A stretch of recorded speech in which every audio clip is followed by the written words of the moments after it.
Hey guys, welcome back. Today we're going to do the last issue of We Stand on Guard from Image Comics, right? Like the cover, basically it's more like what we can expect in this book. And now, without further ado, let's dive right in because, well, in the last issue, I think there was a great one because a lot of action and, well, not everybody survives. And I thought one guy would be immediately dead, like this guy, but he somehow survived. But his guts is hanging out, and the attention to detail in this series is amazing, in my opinion. The artist Steve Croce, I believe, is wow, he's great. But then his French-speaking dude friend is here, try to bandage him, and he says, "I'm ready, LePage. Just promise to take care of this one, will you?" And then he says something in French like "s'il vous plaît," and then the French guy starts to talk English. The whole book he was speaking French, and I cannot speak or understand French. And now suddenly he speaks English, the fucking bastard. Meanwhile, the enemy is still shooting at this vehicle, right? So this I don't know, flying saucer thingy, and then he says, looks like it's our time too. And then before they die, one of their friends come with this super massive robot. And did she deflect this laser that come from above with her own laser? That's not possible. But okay, comics. And so the French guy says, "Kobani, it's over. Dun-Dun's dead." And but they say, "Hey, we're gonna not let his death be in vain, right?" And because they finally get the signal through. And I thought to myself, what are you talking about? What signal? So he used this enemy's spectrometer. I just made that up. This helmet thing. And he made contact with, I believe, people from America or even Canada about what's happening, right? And basically that she says, "Hey, we cannot win the war, but what if we could just win one battle?" So this is the brother of Amber. He was been captured, and Amber is here holding. I thought C4, but they call it C20, right? And there's some modern shit in here, but it goes basically nowhere. She says, "You know what a Deadman switch is, right?" "I do.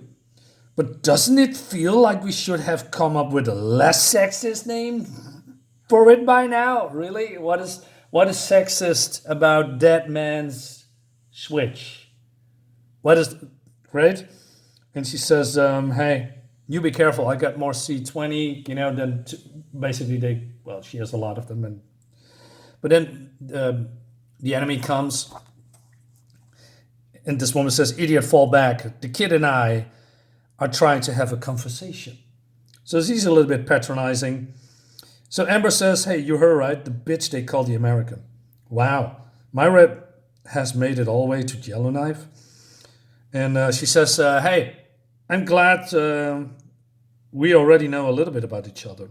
But I have no idea why you our detainees, always end up calling me that." "Well, maybe because you are, I don't know, detaining them. I mean, I wasn't even born in the States." She says he is from Owata, Canada, right? And she says, "Yeah, my parents and I moved to New York when she was a little girl." And she says, "Take another step and I end your sellout ass." um, Well, she says, "Hey, you clearly have the mask, otherwise you would have released the trigger, right?" And she says, "Hey, I have only one demand. I want your people out of here." And so the American says, "Hey, it's not that simple, right? We cannot just turn this fleet around."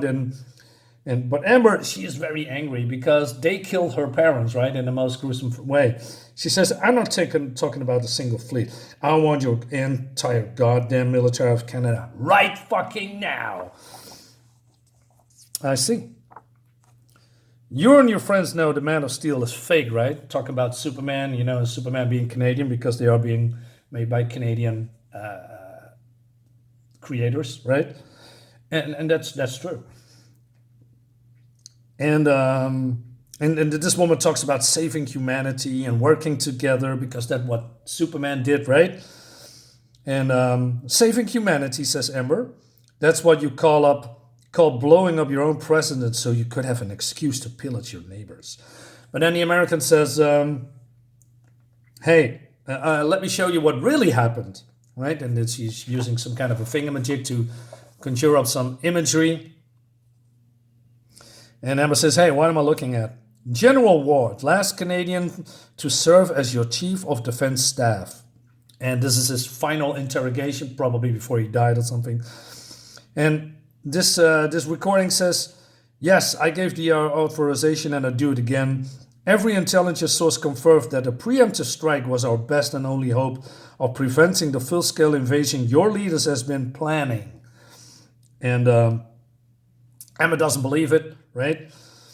And but the American says, well, it's all true, and then basically it's Canada that chose the war instead of the Americans. So that's a twist here. She says, even if that crap was real, it doesn't justify the response. Your people slaughtered innocent civilians, right?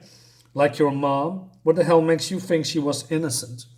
Okay, so they are going a little bit back and forth, spewing blames to each other. And she says, what are you talking about? All right. Your mother worked for the armed forces now. She was a lawyer with the security clearance that would have given her access to all the nasty plans being made at the highest level of your hopeless, corrupt government. They're talking about corrupt government. Calling the kettle black.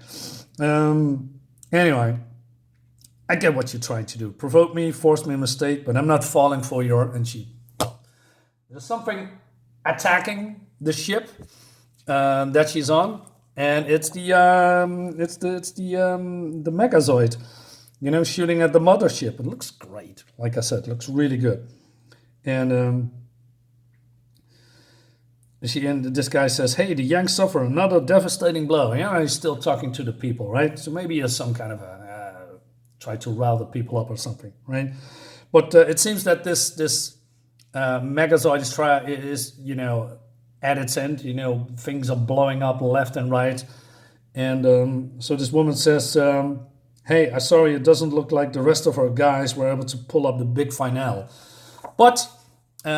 so because of the shock, these guys are at each other's throats, right? Because they are. She wants to release it. She's don't.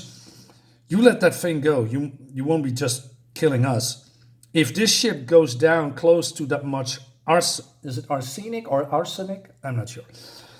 Your will forever spoil one of North America's last reserve of clean hydro. So that was the plan all along. So because through the whole 6th issue, I didn't know what they actually want from Canada, except for, resources and water. And I thought, what do you mean water? There's water everywhere, right? So it seems that this pool that they're hovering on is clean water. And so basically, as the ship goes down, they are poisoning the well. And that's what they call it here. And she says hydro? That's what we call our power. She breaks her nose. So she says, a real Canuck knows that. So tell me, was anything you spat out there was true? Every fucking word. So she says, well, maybe. So you're right about one thing. There is no Superman out there. Because you know what really happens when you blow up a kid's parents? You don't get some noble defender of justice. You get me.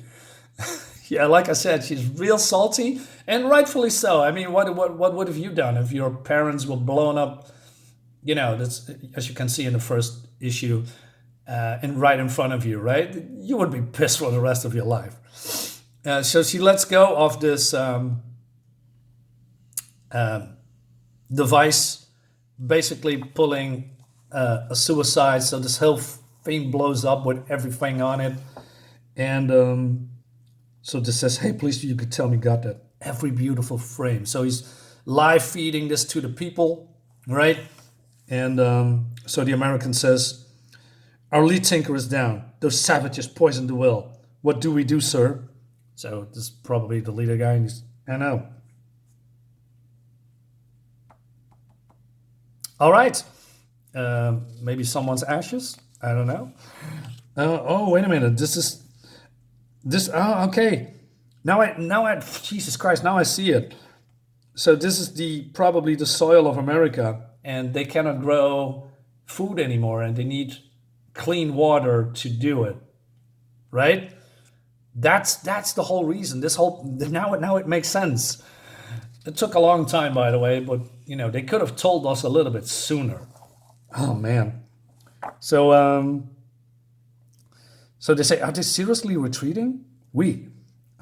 You think they'll be back? In time for now. We should appreciate the peace. Nah, this ain't peace. It's victory. Is it? Is it really? Because you are poisoning clean water? So what does that mean then for your own soil, right? If there is no water, clean water for you to make food anymore, does it mean your country is going to suffer the same fate as the Americans, the U.S.? I'm not sure. Maybe there's another well. I'm not sure. Anyway, so the brother's very happy. The last of the hosts is just disconnected. I think we won, and everybody's rejoicing. Well, because they are still in prison, right? Or doing prison work. Thomas, I'm fine, Chief. Your crew did good today. Look, we don't know who's still standing out there, but whatever happens to Amber, your sister's name will go down in history next to Fox, Douglas, and Trudeau's. She's a goddamn hero. The last thing we'll see is we go back in the past when Amber was young and she lost her parents. She cannot find them. And then they find her and she's very sad, right? She says, there, sweetie, mommy and daddy was scared too. But everything's okay now, right? And we all right here. Basically, this is the end. Have a nice ending, although they are not there anymore. Only Thomas is alive. And that's the end of the book. And I must say, although there are some things that put me off a little bit, well, not put me off. I mean, if I should rate this book, I think it's a solid 8 out of 10. Like I said, this is the conclusion of what's happening, right? Canada won, quote unquote. America is leaving the country, right? Retreating. Not everything is good, but I think the story, the art is well done, and I really enjoyed this book so far. I really enjoyed this book in the end. It has a nice conclusion. Although some characters are not really good fleshed out, I wasn't really invested of the resistance. Amber was probably the most interesting person, but even she is not really fleshed out. But overall, I like this premise. It was new, it was fresh, and like I said, 8 out of 10. Guys, let me know what you think about this comic, and I'll see you next time in the next one. Bye bye.